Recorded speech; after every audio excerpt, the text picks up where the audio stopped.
When we went there, long story short, I'm careful of my time. When we finally went there, I had all the reasons for that man to kneel. True? I had all the reasons to lay my hand. True? I had all those reasons. Good. Say it. He refused to sit where he sits. So, yeah, he said that he cannot sit on that seat when Bishop is in the room. And he's a man of rank, so he had to come to sit where we were. He told me, Bishop, sit there. Wewe, na hiyo kichwa yako ati I'm an honorable man of God. Unaenda tu unakaa. I said, no, there's no reason. That seat represents your authority. And I don't have your authority. Why would I sit there? Did you see a singer in your nation? Jeje. If you know. Did you see that gospel musician? At least he was a gospel. Okay, many of you don't know what I'm saying. You saw when Uhuru was president? Did you see? That's lack of understanding. He's not trained into ranks. He just thinks that that's a seat. It's just a seat like the seat in his house. He doesn't know rank. That's what he has done is what Satan wanted to do to God. Yes. Okay, if seats are not important, why would he say, I will exalt my throne? Seats are symbols of thrones. That's why when the president goes somewhere, he goes with his throne, his seat. And because you are just young and ignorant, you are a kid. And you are a pastor, and then you have a cameraman follow you to show that a man of that rank. Let me explain to you. I have won more in private than in public.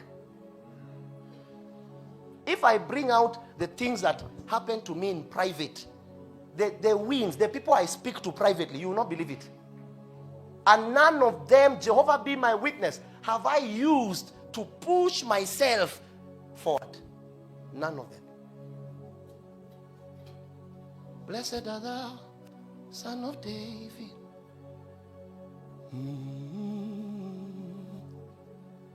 Blessed are thou, Root of David. It's the blessing. It's we want to bless God. We want to show God wisely to the world. You are everything in everything. Emmanuel. Emmanuel. So the young musician thought that he was just lifting a president. And because the president, you know what the president said? He said he's ignorant. He didn't say anything. But in his heart, you're saying, I won't respond because you are a kid. You don't know what you did. Father, forgive them, for they know not. So it's possible to do what you know not. There is a better way to have such a man be part of you. You come and you shake his hand. No. Sit and you invite him. You invite him.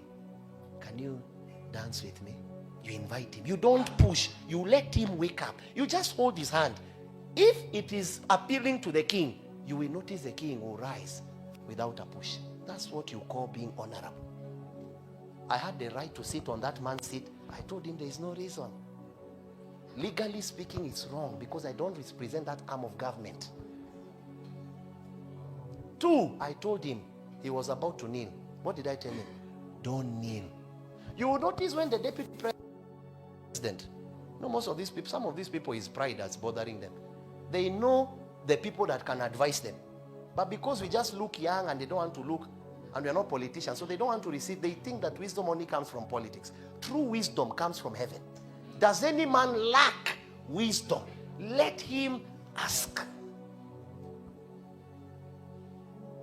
On that side, you remember when you're about to pray for the current president? Do you remember? You remember the words I told him? He said, you have been kneeling everywhere. You don't need to kneel here.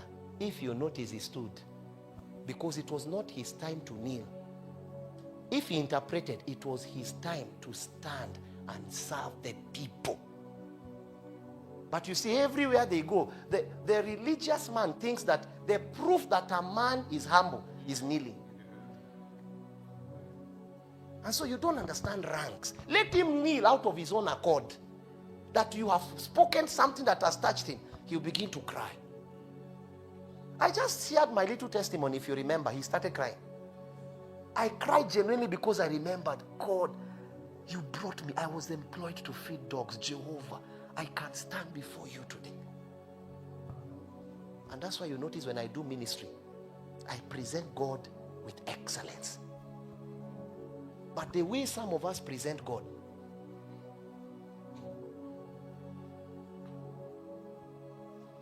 no excellence.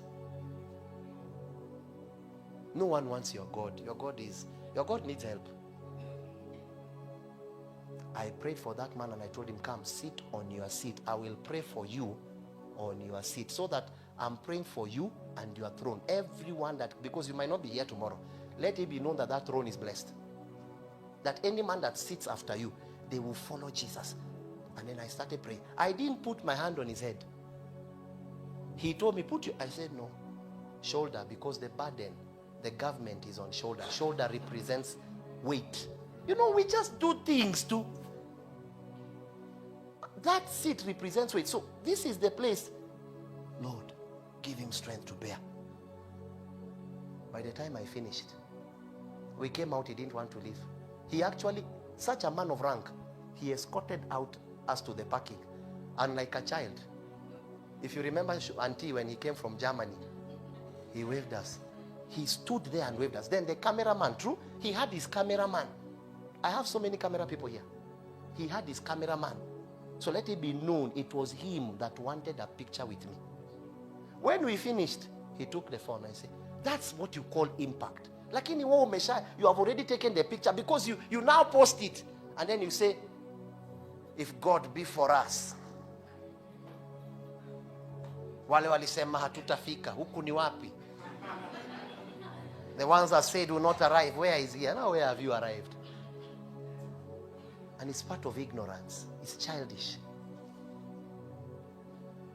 The proof that a man has found God is how secret he is with him. There are things I can't tell you here. They don't belong to you. It's my relationship with Jesus. So telling you benefits nothing. It's me, and every one of you must have those things that you have secluded them for Yahweh. This is Yahweh.